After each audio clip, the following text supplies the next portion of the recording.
오늘 베드로전서 3장 13절에서 17절로 의를 위한 고난, 하나님의 뜻이라는 제목으로 하나님의 말씀을 선포하겠습니다. 여러분, 베드로전서는 세상의 한복판에서 치열하게 살아가는 그리스도인을 나그네라 이렇게 비유했습니다.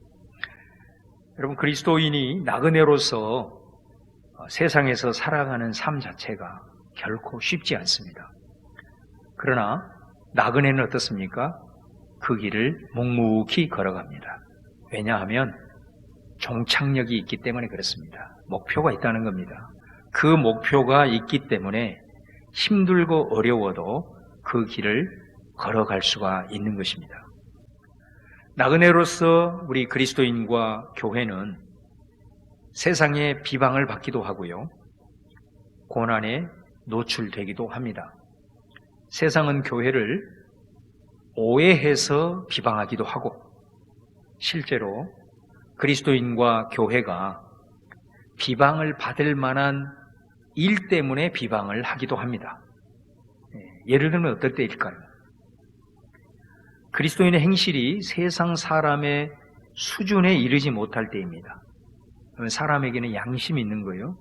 그런데 그리스도인들이 양심에 반하는 행실을 할 때, 다시 말하면 상식에도 이르지 못하는 행동을 할 때 세상은 그리스도인을 향하여 엄청난 비방을 쏟아내는 거죠.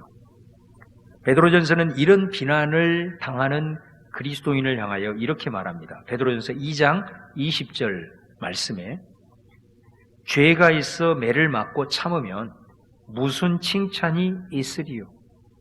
여러분, 이런 비난을 받으면 안 된다는 거예요. 반면에 그리스도인이 오해를 받거나 애매한 고난을 받을 때는 어떻게 하는가? 베드로전서 2장 12절 말씀입니다. 너희가 이방인 중에서 행실을 선하게 가져 너희를 악행한다고 비방하는 자들로 하여금 너희 선한 일을 보고 오시는 날에 하나님께 영광을 돌리게 하려 함이라. 여기서는 뭐라고 얘기합니까? 애매한 고난을 당할 때, 오해를 받아서 고난을 받을 때는 뭐라고 얘기하냐면 행실을 오히려 선하게 가져라, 도리어 선한 양심을 갖고 살아라, 이렇게 말씀합니다. 그 이유가 뭐냐? 오늘 말씀해 보면 주님이 오시는 날에, 다시 말하면 우리가 다 인생의 종착역에 가잖아요. 그리스도인이 아닌 모든 사람이 하나님의 심판대 앞에 서게 됩니다. 자, 그 순간에 믿는 그리스도인들이 세상을 살아가면서 믿지 않는 사람들 앞에서의 선한 행실, 선한 양심을 갖고 살아가는 그것이 마지막 날에 우리가 주님의 심판대 앞에 섰을 때에 믿지 않는 자들로 하여금 하나님께 영광을 올려드리는 일이 된다라고 말씀하는 거예요. 그렇기 때문에 우리에게 주어진 남은 삶은 바로 하나님 앞에서 나를 증언해 줄 수 있는 증인을 만드는 것이다 라고 제가 말씀을 드린 적이 있습니다. 정말로 이 사람은 내가 봤을 때 선한 양심을 갖고 산 사람입니다, 믿지 않는 사람이 하나님 앞에서 나에 대해서 그렇게 증언할 수 있는 그런 증인을 만드는 그 일. 사랑하는 여러분, 그런 삶이 되시기를 바라고, 오늘 말씀해 보면 나그네로서의 삶에 있어서 아주 중요한 다른 이유 한 가지를 제시하고 있습니다. 오늘 이 말씀을 여러분에게 나누고자 합니다. 13절 말씀해 보시면은 또 너희가 열심으로 선을 행하면 누가 너희를 헤아리요. 그렇죠? 우리가 착하고 선하게 살려고 애를 쓰면 누가 의도적으로 우리를 해하기 위해서 달려들겠느냐 하는 말씀입니다. 그런데 14절을 보십시오, 여러분. 그러나 의를 위하여 고난을 받으면 복 있는 자니 그들이 두려워하는 것을 두려워하지 말며 근심하지 말고. 여러분, 이 말씀은 우리가 의롭게 살려고 애를 쓸 때에도 해를 당할 수 있다는 겁니다. 이런 상황이 있다는 겁니다. 자, 그러면서 오늘 말씀 뭐라고 하냐면 그럴 때 당하는 고난은 도리어 복이다, 이렇게 말씀해요. 그렇다면 여러분, 의를 위하여 고난을 받는다라는 말 속에 여기서 의라고 하는 말이 구체적으로 무슨 의미일까요? 또 베드로전서 말씀에 보면 몇 가지가 나옵니다. 그 첫 번째가 착한 행동을 하는 거예요. 착한 행동을 함으로써 당하는 고난을 말하는 거예요. 3장 17절에 보면 선을 행함으로 고난받는 것이 하나님의 뜻이다 이렇게 말씀합니다. 그러니까 선을 행함으로 당하는 고난이 있다는 거예요. 두 번째는 세상과 다른 가치를 가지고 살아갈 때 당하는 고난을 말해요. 베드로전서 4장 4절 말씀입니다. 이러므로 너희가 그들과 함께 그런 극한 방탕에 다름질하지 아니하는 것을 그들이 이상히 여겨 비방하나. 여러분 여기에서 극한 방탕이라는 말이 나옵니다. 자, 이 말씀이 무슨 말이냐면 바로 그 앞구절 4장 3절에 보면 나옵니다. 너희가 음란과 정욕과 술취함과 방탕과 향락과 무법한 우상 숭배를 하여 이방인의 뜻을 따라 행한 것은 지나간 때로 족하도다. 여러분 세상에서는 이런 것들, 이거를 인간관계를 맺기 위한 명목으로 또 스트레스를 푸는 방법으로 또 세상을 즐기기 위한 것으로 생각할 수 있습니다. 그런데 그리스도인들은 절대로 이런 것들을 그렇게 생각하지 않을 뿐만 아니라 그렇게 추구하지도 않습니다. 그래서 세상 사람들이 딴 나라 사람처럼 살아가는 그리스도인들을 향하여서 이상하게 여긴다는 겁니다. 그래서 비방을 한다는 겁니다. 조롱을 한다는 겁니다. 외계인 취급을 할 수 있다라는 것입니다. 이런 의미입니다. 그 다음에 세 번째는 예수를 믿는 것 자체로 당하는 고난. 예수를 믿는 것 그 자체가 의라는 것입니다. 베드로전서 4장 14절 말씀에 보면 너희가 그리스도의 이름으로 치욕을 당하면 복 있는 자로다 이렇게 말씀해요. 4장 16절 말씀에도 보시면 만일 그리스도인으로 고난을 받으면 부끄러워하지 말고 도리어 그 이름으로 하나님께 영광을 돌리라. 여러분 이 말씀은 예를 들면 이런 거죠. 기독교 신앙을 인정하지 않는 나라, 이슬람권이나 공산권 같은 데는 예수 그리스도를 믿는 것 자체로 인해서 감옥에 갈 수도 있고 추방당할 수 있고 심지어 순교당할 수도 있는 거죠. 여러분 요즘 우리나라도 심상치가 않습니다. 교회가 여러 가지로 인해서 지금 상당히 어려움을 당하고 있습니다. 특별히 최근에 벌어지는 이 소수 기독교인들의 이런 상식을 반하는 무차별적인 행동으로 인해서 다수의 그리스도인들이 그리스도인이라는 것 때문에 비방이 대상이 되고 있는 현실입니다. 여러분 인터넷에서 교회와 관련된 부정적인 기사가 하나 나오면 아주 벌떼처럼 달려들어서 비난하는 아주 말로 표현할 수 없는 그런 악플들이 쏟아지고 있죠. 예수 그리스도를 믿는 것 자체로 당하는 고난, 이게 의를 위한 고난이라는 것입니다. 자, 마지막 네 번째는 의를 위하여 고난을 당한다라고 하는 아주 중요한 의미 중에 하나가 바로 지난 시간에 살펴보았던 말씀이죠. 베드로전서 3장 9절입니다. 악을 악으로 욕을 욕으로 갚지 말고 도리어 복을 빌라. 이를 위하여 너희가 부르심을 받았으니 이는 복을 이어받게 하려 하심이라. 여러분 이 말은 무슨 말이에요? 한마디로 말하면 보복하지 않는 거예요. 내가 좀 억울한 일을 당하고 내가 좀 힘든 그런 고난을 당했음에도 불구하고 힘의 논리로 상대방에게 보복하지 않는 것을 의미합니다. 여러분 보복하지 않는다고 해서 어떤 분들은 정당한 법 절차까지 완전히 포기하는 것으로 오해하는 분들이 있는데 그런 의도가 아니라는 것을 아시기 바랍니다. 우리가 만약에 어떤 상황에서 내가 억울한 일을 당했는데 내가 힘의 논리를 가지고 보복하지 않았다. 그것 자체가 얼마나 큰 고통입니까, 여러분? 세상의 관점에서 보면 이해가 안 되는 거죠. 내가 몇 배로 하고 싶은 것이 그런 인간의 본성 아닙니까? 세상의 논리 아니겠습니까? 그런데 그렇게 하지 않는다고 생각을 해보세요. 아마 마음이 병이 들 수도 있습니다. 엄청난 스트레스에 시달리는 것입니다. 그것 자체가 엄청난 고난이다라는 것입니다. 힘의 논리를 내려놓는 것, 그것으로 인하여 당하는 고통, 이게 의를 위한 고난, 핵심이라고 할 수가 있습니다. 여러분, 오늘 말씀에도 의를 위하여 고난을 받으면 복이 있는 자니 이렇게 말씀하죠. 여러분, 이것이 어떻게 복이 됩니까? 지난 시간에도 언급했지만 이것이 바로 예수께서 걸어가신 십자가의 길이기 때문입니다. 그리고 그 십자가의 길을 통해서 승리했기 때문에 베드로전서는 의를 위하여 고난받는 십자가의 길이 복 있는 길이다라고 말씀을 하는 겁니다. 여러분, 사람에게는 그리스도인이든 비그리스도인이든 양심이라는 게 있다고 그랬습니다. 양심이 있다는 것은 무엇을 의미하느냐면 나는 그 길을 걸어가지 못한다 하더라도 무엇이 바른 길이라는 것을 알고 있다는 거예요. 알고 있다는 것 자체가 내가 양심이 살아있다는 증거거든요. 여러분, 그래서 기독교인들이 막 힘의 논리로 대응을 한다고 생각해 보세요. 막 보복한다고 생각해 보세요. 그러면 세상 사람들이 어떻게 반응할까요? 인정해 줄까요? 아닙니다. 반발합니다. 적대적으로 나오기 쉽습니다. 자신들은 보복을 당연한 것으로 여기면서도 그것이 바른 길이 아니라는 것을 알고 있다는 겁니다. 그래서 적어도 예수의 길을 따르는, 예수의 말씀을 따르는 그리스도인만큼은 우리와는 다른 방식으로 살아야 되지 않겠는가라는 요구를 하고 있는 것이다 이 말입니다.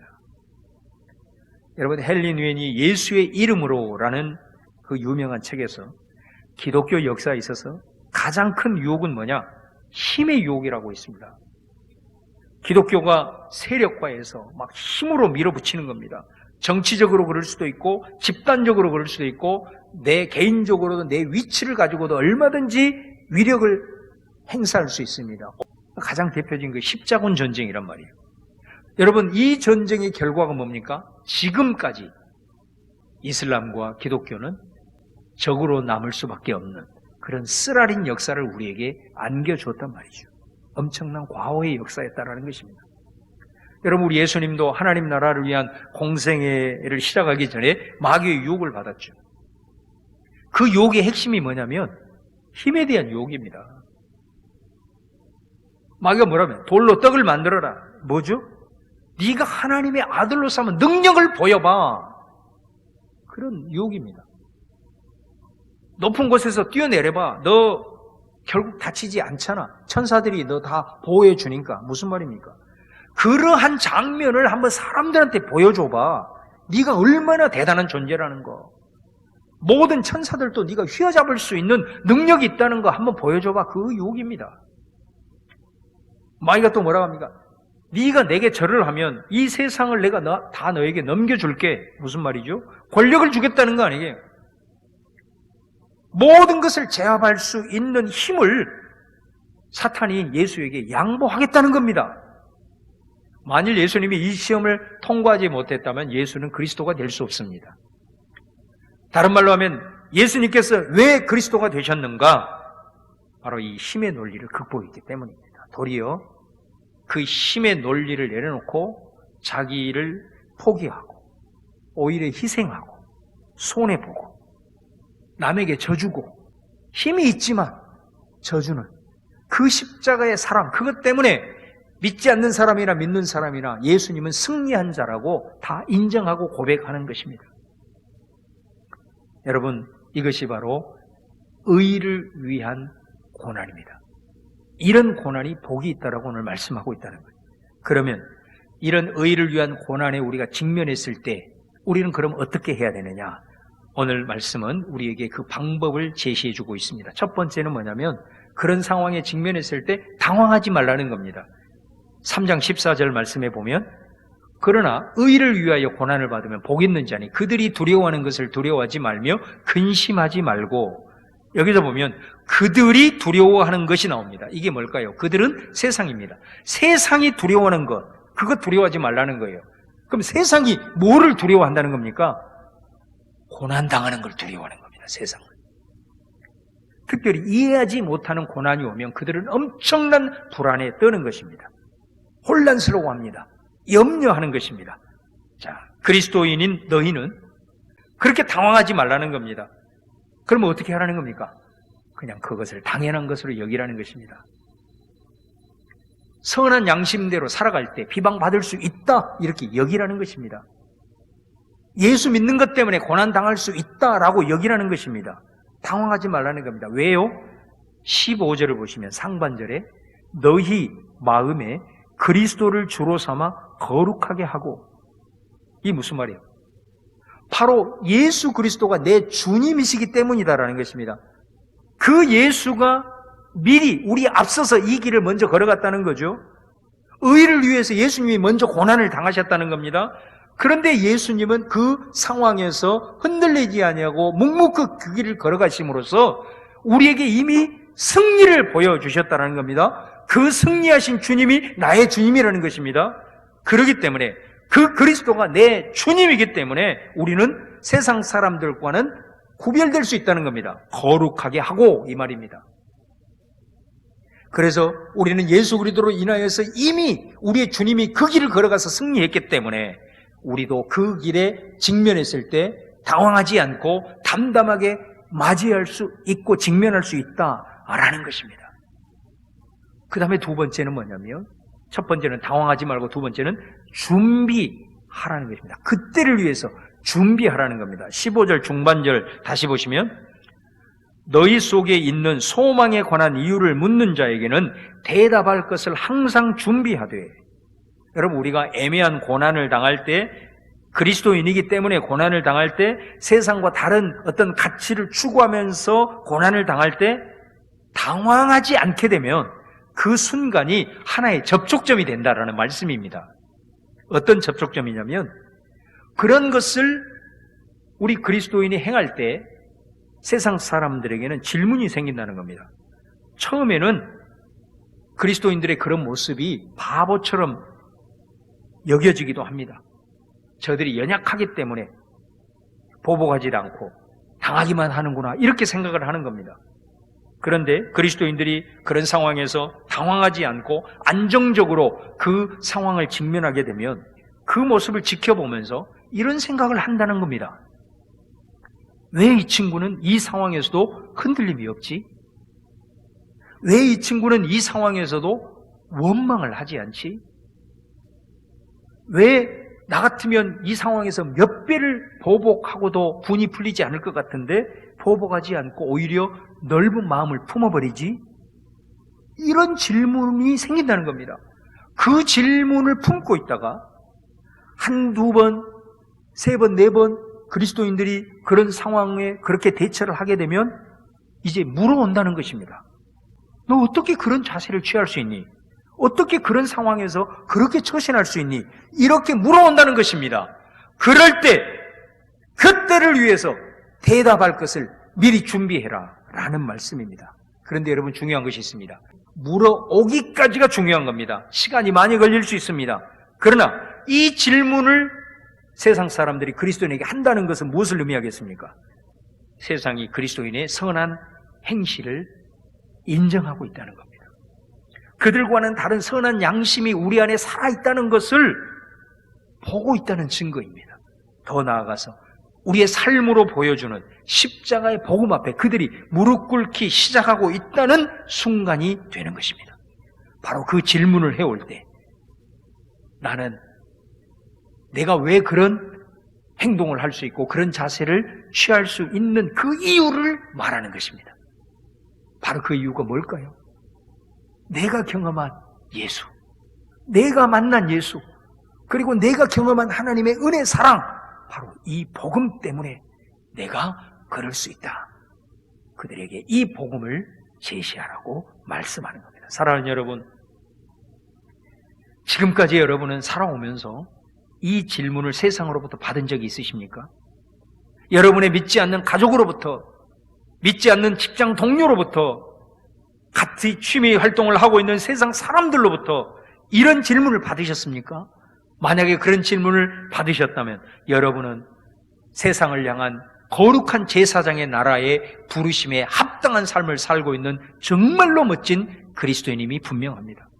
그런데 지금까지 살아오면서 이런 질문을 한 번도 받지 못했다면, 그 질문을 받지 못했다면 우리는 그리스도인으로서 전혀 구별됨이 없이 살아온 것입니다. 세상 사람들이 볼 때 자기들과 전혀 다를 바 없는 모습이었다는 거지요.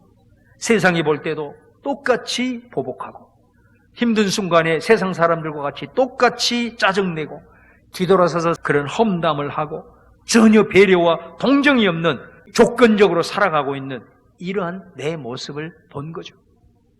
세상 사람들이 봤을 때 당신은 어떻게 그런 행동을 할 수 있습니까? 이런 질문을 우리에게 할 필요가 없는 거지요.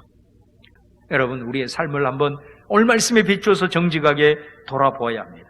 정말로 내가 바른 길을 걸어가고 있는지, 그리스도인으로서 거룩한 제사장의 그런 부르심에 합당하게 걸어가고 있는지, 만약에 여러분을 통해서 이런 질문을 받고 내가 그 준비한 것을 그들에게 전해 주었을 때 바로 그것을 우리는 전도라고 하는 겁니다.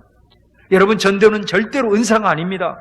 전도는 이런 과정을 통해서 이루어지기 때문에 하나님이 그것을 기뻐하시고 그 사람을 기뻐하시는 이유가 여기에 있는 것입니다. 그러므로 여러분, 우리가 이런 상황에 우리가 전할 수 있는 말씀으로 우리가 충만하셔야 됩니다. 복음에 대해서 우리 안에 무장하고 있어야 됩니다. 그러나 여러분 기억하십시오. 그것을 전할 수 있는 기회는 오지 않습니다. 그 기회는 내가 만드는 것입니다. 바로 그 기회를 만드는 것이 뭐라고요? 의를 위한 고난을 받았을 때 나는 어떤 행동을 세상 앞에서 하고 있느냐, 이것이 기회를 만드는 것입니다. 아무리 내가 복음의 말씀으로 무장한다 한들 그것을 들을 자가 없다면 무슨 소용이 있겠습니까? 저는 우리 성도들이 세상을 살아가면서 믿지 않는 많은 사람들에게 이런 질문을 많이 받을 수 있기를 주님의 이름으로 축원합니다. 우리 속에 있는 소망에 관한 이유를 묻는 자에게, 야, 너는 그런 상황에 어떻게 그럴 수 있니? 어떻게 그런 상황에서도 원망하지 않고 불평하지 않을 수 있니? 어떻게 그런 상황에서 보복하지 않고 오히려 동정할 수 있니? 욕을 먹고 좋은 소리 듣지 않았는데 어떻게 그를 받아줄 수 있니? 우리의 가족에게, 우리의 친척에게, 우리의 이웃에게 이런 질문을 들으십시오. 그리고 여러분 속에 있는 소망을 그들로 하여금 보게 하십시오. 그러면 그 소망의 이유를 물을 것입니다. 그때 우리가 준비한 복음을 전할 때에 하나님께서 우리를 통해서 거룩한 제사장의 직분을 온전히 감당하게 하는 그런 은혜가 저와 여러분 가운데 있을 줄로 믿습니다. 마지막으로 어떤 일이 있더라도 세상에 대해 무례하면 안 됩니다. 15절 하반절에 보면 온유와 두려움으로 하고 이렇게 말씀합니다. 온유는 힘이 있어도 힘을 쓰지 않는, 그래서 부드러움이지요. 두려움이라는 건 뭐 조심스럽게 그런 뜻입니다. 부드럽고 조심스럽게 세상 사람들에게 대하라는 것입니다. 절대로 무례하게 행동하지 말라는 겁니다. 여러분, 이거 쉽습니까? 이거는요, 하나님께서 위로부터 부어주시는 평강이 있을 때에 가능한 삶의 자세입니다. 그러므로 우리는 이 자세를 유지하기 위해서 늘 기도하는 것입니다. 우리가 평소에 늘 기도하고 하나님과 교통을 하게 되면 어떤 상황에서도 요동하지 않고 흔들리지 않고 이런 부드러움과 조심스러움을 유지할 수가 있는 것입니다. 그런데 우리가 하나님 앞에 교통하는 이 기도가 사라지게 되면 우리 안에 무례함이 묻어나옵니다. 말을 함부로 하게 됩니다. 행동을 함부로 하게 되는 것입니다. 조심스러움이 없어지는 것입니다. 내가 아무리 인격적으로 다듬어졌다 하더라도 여러분의 인격을 너무 믿지 마십시오. 이거는 평소에 기도하고 묵상하면서 하나님과 교통하지 아니하면 아무리 인격적으로 성숙한 사람일지라도 이 마음을, 이 자세를 품을 수가 없는 겁니다. 바라기는 우리 교회를 통해서, 교회에서 드려지는 예배를 통해서 의를 위한 고난에 직면하는 힘을 얻을 수 있기를 간절히 바랍니다. 내가 그들에게 전해줄 복음을 또한 교회를 통해서, 교회에서 드려지는 예배를 통해서 여러분 체험하십시오. 십자가의 길의 승리를 체험하고 그 복음을 구체적으로 설명할 복음을 배우고, 여러분 그런 마음을 갖고 우리가 하나님 앞에 나아갈 때에 하나님께서는 우리를 나그네 부르심으로써 그까지 잘 감당하게 하시고 우리를 통해서 하나님이 영광 받으시고 우리를 통해서 이 땅 가운데 하나님의 나라가 귀하게 확장되어질 줄로 믿습니다. 우리 사랑하는 성민의 모든 권속들이 이런 부르심에 합당하게 행하는 그런 아름다운 삶이 되시기를 주님의 이름으로 축원합니다.